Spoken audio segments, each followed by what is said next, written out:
So today I'm going to be pitching why our team should make this game Don't Get Killed by the Robot, which will be a procedurally generated platformer with Metroidvania and roguelike elements.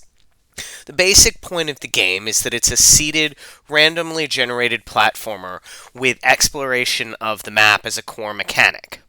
The storyline is that your player character is a security guard on a space station, which is serving as a sort of interplanetary botanical garden.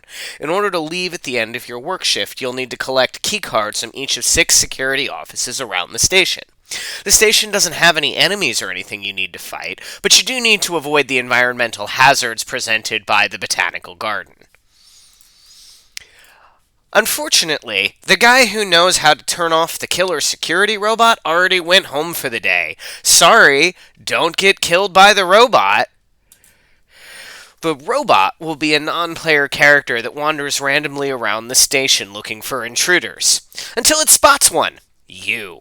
Then it will attempt to neutralize the intruder, kill the player, or the player manages to elude it for long enough that it resets and goes back on patrol. So what does this game need to be successful? We'll need an algorithm to generate functional, unique maps with a user-visible seed. The idea is that the players will be able to share the seeds amongst each other and compete on the same maps. This is considered part of the minimum viable product, and I estimate about 60 to 80 man-hours. We'll need algorithms that determine the killer robot's pathing, both when it's on patrol and when it's pursuing the player character. This is also part of the minimum viable product, and it will take somewhere between 35 and 50 hours. We'll need player character movement and physics. This is definitely part of MVP. Physics is a big part of a successful platformer. It has to feel right and not be squishy or too rigid. I estimate this will also take about 35 to 50 hours. We'll need environmental hazard designs, plants, water, spikes, poison gas, that sort of thing. Again, part of the minimum viable product, and again, about 35 to 50 hours worth of work. We'll need character sprites and map artwork. Again, that's part of the MVP. You can't have a game without a character sprite. Estimating that artwork will take about 40 to 50 hours. Additionally, we want to include a soundtrack and sound effects. This is not part of playable minimum viable product, although it is important. I estimate that'll take about 20 to 30 hours to complete. A timer and point system. This is definitely part of the stretch goals on this. We could have a playable game without either of those things. It would be part of the mechanic that we would like to include with people being able to share seeded runs and maybe try to compete on speed running or earning points, but it's not necessary to make the game playable. I estimate that'll take about 25 to 30 hours to implement and balance appropriately.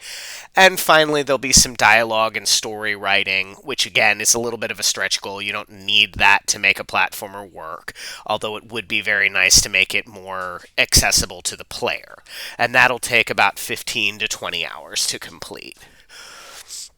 So why should our team make this game? It's a relatively straightforward design except for the procedural algorithm. 8-bit art style make completion achievable in a relatively short time frame. It has potential for use as a speedrunning game. You know, if we, knock on wood, went viral, that would be the way our game would get out there, is people playing it against one another, streaming it, or playing competitively.